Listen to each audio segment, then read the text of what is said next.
Sim, Deus é a base, a fonte de toda moralidade. Graças à existência de uma fonte moral objetiva é que nós temos a dimensão do que é certo, errado, justo, injusto, bom ou mal. E como você pode dizer o que é certo e o que é errado? Tanto que as cruzadas dizem que todos lutaram ao poder de quê? De Deus. Estamos lutando em nome de Deus. Então, se o lado A fala que está lutando em nome de Deus e o lado B diz que está lutando em nome de Deus, quem está certo? Mas por que isso seria um problema para o Senhor se Deus não existe? Por que a sua sensação de que isso é errado existe? Se não há uma fonte objetiva de moralidade, qual é o problema em torturar uma criança? Diante da sua visão de mundo, por que o Senhor se insurge contra a injustiça? Com base em quê? Consciência.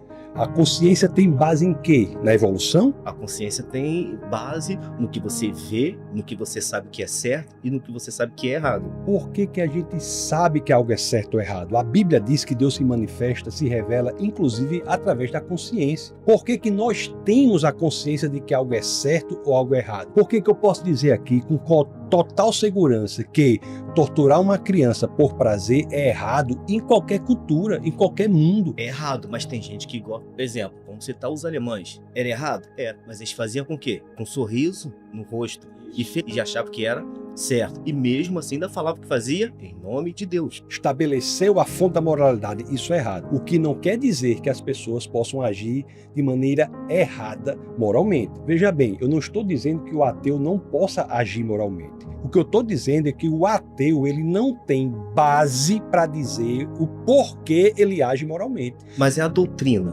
Por quê?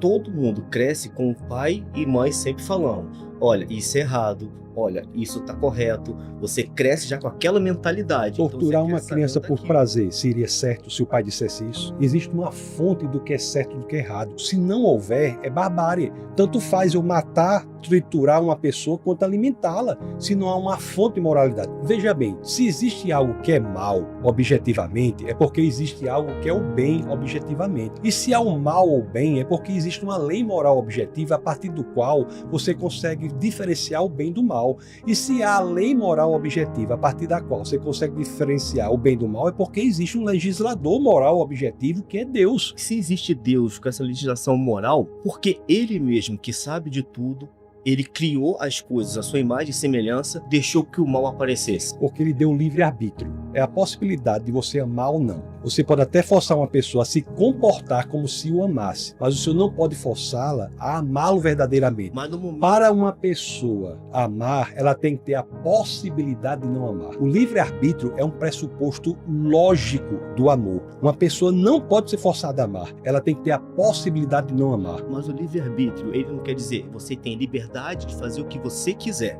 Eu não tenho liberdade de voar, eu não tenho liberdade de passar por uma parede.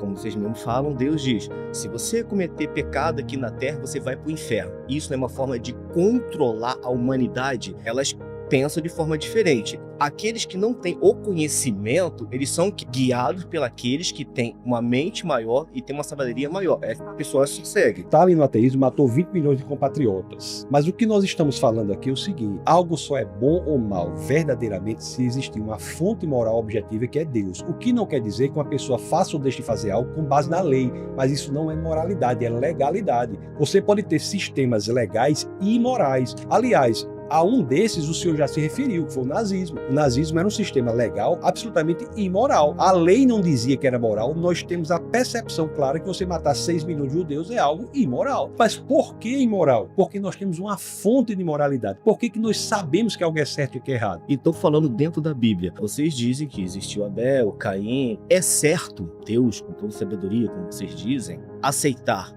um e renegar o outro, sabendo que isso vai provocar uma fúria e vai provocar inveja, que se ele sabe de todas as coisas... Isso é interessante, isso é uma questão de teologia, não é a questão de moralidade, porque se o senhor acha que é errado, eu tenho que lhe perguntar, com base em que o senhor acha que é errado? Se não há Deus, por que o senhor acha que isso é errado? Eu tenho como lhe explicar teologicamente por que isso aconteceu, mas o que é interessante aqui é dizer, por que essa insujeição de sua parte legítima de achar, peraí, eu preciso entender isso, porque existe algo por trás que determina o que é certo e o que é errado. Nós temos a percepção, se não há Deus, por que uma oferta se aceita e outra não? É errado. De conhecimento. Seja Como do que você for, usa mas isso, por que o procura senhor acha que é conhecimento. errado? Sempre procuram saber o porquê. Porque uma pessoa chegar e falar assim, isso aqui é certo, e todo mundo seguir, é muito fácil. Agora, se uma pessoa discorda de uma opinião de alguém, ela é condenada. Opa, vamos caçar, vamos prender. Onde menos acontece isso é no cristianismo. Vá fazer uma passeata gay na Rússia, na China, para ver o que acontece. Vá fazer uma passeata gay num país islâmico, para ver o que acontece. Só existe parada gay, por exemplo, em países de matriz cristã. E por quê? Porque é a visão de mundo mais tolerante que existe. Sim, as pessoas são livres. Ser livre não quer dizer que é certo. Quer dizer que as pessoas têm a opção de fazer o que quiserem. Mas se fazer o que quiser, vai sofrer consequências. Não, consequências não. As consequências naturais que qualquer pessoa tem de suas decisões. O único lugar no mundo que existe a verdadeira liberdade é o cristianismo. Mas se Deus ama todo mundo como a si mesmo... Muito bom, valeu. Obrigado.